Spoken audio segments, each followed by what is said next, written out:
네, 이재명 후보의 탈모 치료 공약이 논란입니다. 일부 의사들은 오히려 탈모 치료약 처방을 줄어들게 할 거다, 이렇게 전망을 합니다. 과연 일리가 있는지 확인했습니다. 새롭게 팩트체크를 맡게 된 이지은 기자 나와 있습니다. 어서 오십시오. 네. 네, 잘 부탁합니다. 이 주장은 가능한 얘기입니까? 논리적으로는 가능한 얘기입니다. 한 현직 의사가 올린 글을 좀 들고 나와봤는데요. 추려보면 이런 내용입니다. 이 탈모 치료약이 건강보험 적용을 받아서 싸진다. 그러면 약을 먹겠다는 사람이 당연히 많아진다. 재정에 부담이 늘면서 건강보험 측에서 꼼꼼하게 처방을 들여다보기 시작한다. 그런 다음에 그러다 일부 처방에 대해 보험 적용을 반려하기 시작한다. 그런 다음에는 건강보험 지원을 못 받게 된 일선 병원에서 진료를 꺼리게 된다. 이런 겁니다.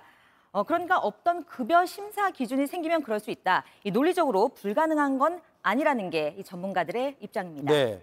자, 이 공약이 실현되면 건강보험 재정에 타격을 얼마나 줄 것이냐, 이게 관건인데 지금은 탈모 치료약을 얼마에 먹을 수 있고 이 공약이 실현이 되면 얼마에 또 먹을 수 있는지 그게 궁금하거든요. 네, 현재 건강보험이 적용되는 탈모는 지루성 피부염 그리고 스트레스성 이 두 가지입니다. 예. 이 나머지 노화나 유전에 따른 탈모는 적용 대상이 아닙니다.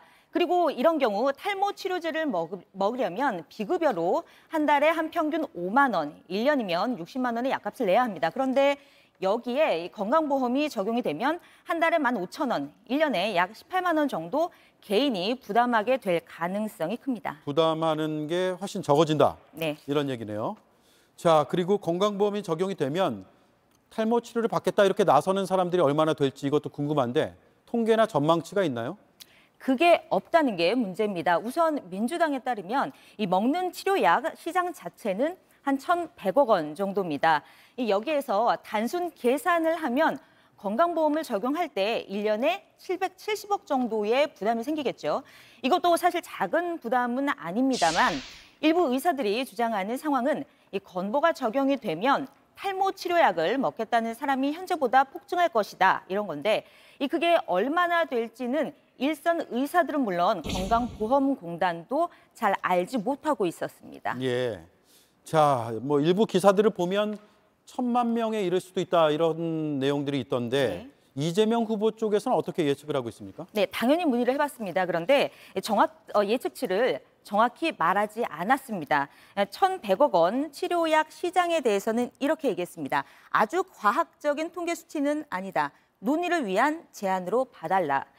결국 일선 의료 현장이 이런 불안한 전망이 제기된 상태인데요. 그 수요가 얼마나 될지 건보 재정에 어느 정도 타격을 줄지 검토가 필요해 보입니다. 네, 아직까지는 조금 더 연구가 필요한 부분이 있겠네요. 이지은 기자의 팩트체크였습니다. 잘 들었습니다.